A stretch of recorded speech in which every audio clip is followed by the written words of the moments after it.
por que será que estamos falando tanto sobre isso ultimamente? Não sei se vocês perceberam, né? E eu também, eu não me lembro de falar sobre meditação nas escolas, no trabalho, e falar tanto sobre saúde mental, talvez 5 ou 10 anos atrás. Eu lembro de se falar com depressão, com frequência lá no final dos anos 90, no começo, durante os anos 2000, era muito comum. Mas ansiedade, eu não lembro de se falar muito nos últimos 20 anos. Começou-se a falar-se muito mais sobre ansiedade nos últimos 5 anos, os 10 anos, ok, mas nos últimos 5 se falando muito mais sobre isso. E é interessante pensar e é triste saber de um dado estatístico, que de acordo com uma pesquisa feita em 11 países, o Brasil lidera uma pesquisa de 11 países com os casos de maiores ansiedade e depressão. 63% de casos de ansiedade, 59% de casos de depressão. E, após o Brasil, a Irlanda e os Estados Unidos. Então, nós temos aqui, né, como líderes do caso de ansiedade e depressão, um outro estudo desenvolvido pela Fundação Oswaldo Cruz e pela Universidade Federal de Minas Gerais, junto com a Universidade Estadual de Campinas, a Unicamp, eles fizeram a mesma constatação. E de acordo com os pesquisadores, 40% dos brasileiros participantes do estudo se sentiam frequentemente tristes ou deprimidos. E 50% relataram estar constantemente ansiosos ou nervosos durante a pandemia. Então, os casos de ansiedade já ultrapassaram os casos de depressão. E esses são os casos, né, e esse tipo de diagnóstico é o que vai levar a uma possível depressão. Então, se você tem uma criança, se você tem um filho, uma filha, que está começando a desenvolver algum tipo de comportamento de ansiedade, é bem possível que ele pode escalar até se tornar um caso de ansiedade crônica ou um caso de depressão.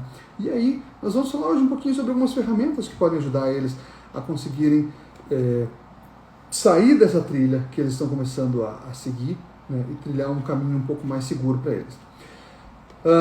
Então, um outro estudo feito pela USP, pelo curso de medicina da USP, diz que em uma a cada 4 crianças, ou seja, 25% do número de crianças e adolescentes ouvidas nesse estudo da USP apresentaram casos de ansiedade ou depressão, ou os dois combinados, necessitando de intervenção clínica.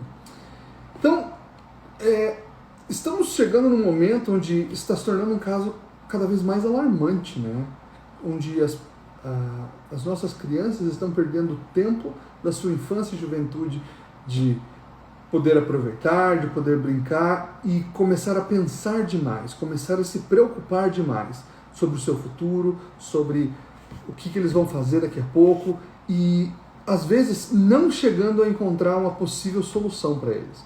Às vezes, chegando um momento onde essa ansiedade e depressão elas aumentam tanto a ponto de que eles chegam a pensar que não existe mais solução para os seus problemas. E acabam caindo em casos, né, de necessidade de intervenção clínica, de necessidade de uso de remédios antidepressivos e ansiolíticos, onde muitos casos acabam se tornando dependentes para o resto da sua vida. Vamos entrar no momento onde eu vou contar um caso bem interessante que aconteceu na minha sala de aula como professor. Então, por 2 anos seguidos, eu tive em 2 anos seguidos eu tive 2 irmãs na minha sala, né? Um ano foi uma irmã, no ano seguinte a outra irmã. E ambas, elas apresentavam quadros de bipolaridade e borderline. A mãe delas era diagnosticada com borderline. E para quem não conhece muito a síndrome de borderline, de forma resumida, né, bem simples, ela é um tipo de síndrome onde a pessoa ela tem sentimentos muito exacerbados, ou seja, muito tudo é muito forte, muito intenso para essa pessoa. Então ela sente tudo intensamente, mais do que as outras pessoas irão sentir comumente. Então, as meninas, elas não tinham um diagnóstico final, mas o psiquiatra da nossa escola dizia que a mais velha tinha traços de bipolaridade e a mais nova tinha traços de borderline. Então, no ano que eu comecei a praticar meditação com os meus alunos, foi no ano em que a irmã mais velha estava na minha sala. E não era um programa tão constante, todas as semanas, mas nós meditamos mais ou menos uns 60% daquele ano. E ao meditar uma boa parte daquele ano, né, já consegui ver algumas mudanças no caso dessa menina. No ano seguinte, né, quando a irmã mais nova estava na minha sala, eu já tinha várias meditações gravadas e com essa nova turma nós praticamos diariamente, do início até o final daquele ano letivo, repetindo o nosso programa durante todo o ano. Então, quando nós completávamos aquele bloco de meditações, repetimos de novo e repetimos de novo. Então nós temos esse nosso programa que é um bloco de 8 semanas, né? Então nós repetimos várias vezes aquilo durante o ano. Bom, a irmã mais nova, que tinha esses traços de síndrome de borderline, ela era muito mais sentimental do que a mais velha. Então ela era mais dramática, era mais sentimental, a mais velha era mais explosiva, ela se irritava facilmente. Todos os professores, né, falavam sobre as duas. Era professor do 4º ano, né, quando elas foram da minha sala, e todos os professores falavam sobre as duas. A gente consequentemente, né, mencionava as oscilações de comportamento, as mudanças repentinas de humor. E aí, com a mais velha, apesar de não termos usado o nosso programa de meditação durante todo o ano, nós tivemos algum tipo de progresso, né? Eu consegui ver do início até o final do ano um certo progresso, onde ela acabou tendo um pouco mais de controle emocional, um pouco mais de controle das suas explosões, né, de sentimentos. Ela era muito mais rompantes de raiva, e conseguimos, quando acontecia isso, mais próximo do 3º ou 4º bimestre, eu falava, opa, para um minutinho, pensa no que você está fazendo, respira, e aí ela conseguia muitas vezes até se controlar. Às vezes ela até ia sair da sua mesa para ir agir contra uma outra criança. Eu falava, opa, pensa um pouquinho. Dela, tá bom, mas dela reclamava, mas ele quer fazer isso, está fazendo isso, está mexendo nas minhas coisas, está brigando comigo. Eu falava, tudo bem, nós não precisamos agir com agressividade. Isso foi bem interessante, né? Um grande progresso que ela teve naquele ano.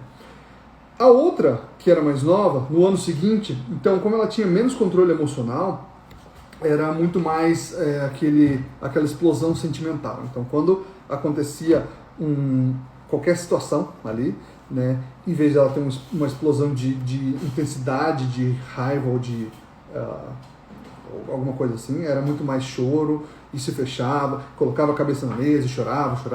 Teve algumas vezes que ela deitou a cabeça na mesa e ficou por minutos ali, fazendo só aquele choro. E aí, tentava conversar com ela, me aproximava, me abaixava, conversava, às vezes trocava algumas palavras, às vezes não. E isso, durante o começo do ano, era bem constante. Depois de nós termos praticado mais ou menos de 4 a 6 semanas, eu percebi que esse tipo de comportamento acabou diminuindo cada vez mais. Não era mais esse momento onde ela se fechava e chorava, era muito mais um momento onde ela mostrava a sua frustração, dava para ver tristeza, tinha algum tipo de choro, um resmungo, mas não era mais se fechando totalmente. Depois de mais algumas semanas, era mais apenas frustração, e não era explosão de tristeza e choro e falta de controle emocional. Então é interessante você perceber que o cérebro da criança, né, ele tem uma plasticidade, como se fala, né, o cérebro ele é muito moldável. E aí, mesmo sem ela perceber, mesmo sem muitas vezes ela prestar atenção na prática que nós estamos fazendo, ela começou a ter mudanças no seu cérebro que foram significativas a ponto de que até o final do ano, pelo menos quando estava comigo, né, ela já tinha uma referência, já sabíamos como tratar aquilo, já sabíamos como reagir naquelas situações em que ela se encontrava, ela conseguia parar e não reagir dessa forma. Então, eu sou bem grato por ter descoberto isso e ter conseguido ajudar essa criança nesse momento onde ela estava passando por outras dificuldades na família, onde os pais estavam num momento de separação e briga e colocando um contra o outro. Então, tudo isso para uma criança que tem, né, as duas, né, que tinham traços de bipolaridade, borderline, era uma coisa muito difícil de conseguir lidar.